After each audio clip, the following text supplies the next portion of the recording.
ప్రజాపాలన కాస్త ఈరోజు పర్సంటేజ్ల పాలనగా మారిపోయింది. ఇది వాస్తవం. 20%, 30% అనేది మేం చేస్తున్న ఆరోపణ కాదు. ఇవాళ స్వయంగా కాంగ్రెస్ పార్టీ ఎమ్మెల్యేలు, మంత్రులు చెప్తున్న మాట, ఈ రాష్ట్రంలో కాంట్రాక్టర్లు సెక్రటేరియట్లోనే ధర్నా చేసే దుస్థితి వచ్చిన మాట వాస్తవం. నేను ఇవాళ రేవంత్ రెడ్డిని ఒకటే అడుగుతా ఉన్నా.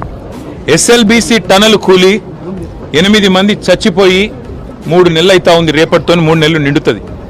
ఇంకో ప్రభుత్వంలో సమర్థుడైన ముఖ్యమంత్రి ఉంటే మంగళగ్రామం నుంచి కూడా ఈ పాటికే తిరిగి మనుషులు అక్కడికి ఎక్కువపోయి ఉంటే ఆడికెళ్ళి తెచ్చేటోళ్ళు. సమర్థవంతమైన ప్రభుత్వం ఉంటే చేసే పని గది. కానీ 3 నెలలు అయితే అసలు SLBC టన్నెలు మీ కమిషన్ల ఆరాటంతో, మీ కక్కుర్తితోని ఏదైతే కూలిపోయిందో ఇంతవరకు అందులోంచి శవాలను కనీసం తీసే దమ్ము లేదు. కనీసం ఆ పనుల విషయంలో ఏం జరిగిందో చెప్పే పరిస్థితి లేదు. అదేవిధంగా సుంకిశాల రిటైనింగ్ వాల్ కూలిపోయింది.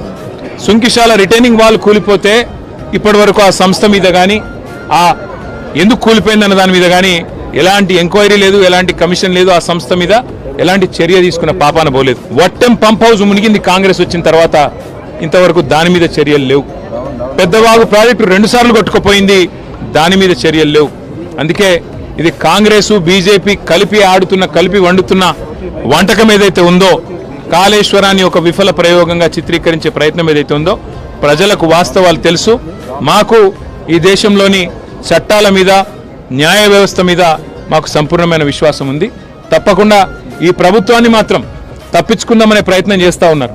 అంటే కమిషన్ల పేరిట, కాలయాపన పేరిట, కమిటీల పేరిట తామిచ్చిన 6 గ్యారంటీలు, 420 హామీలు, వాటిని ప్రజల దృష్టి వాటి నుంచి పక్కకు తీసుకుపోయే ప్రయత్నం ఏదైతే చేస్తున్నారో వదిలిపెట్టే సమస్య లేదు.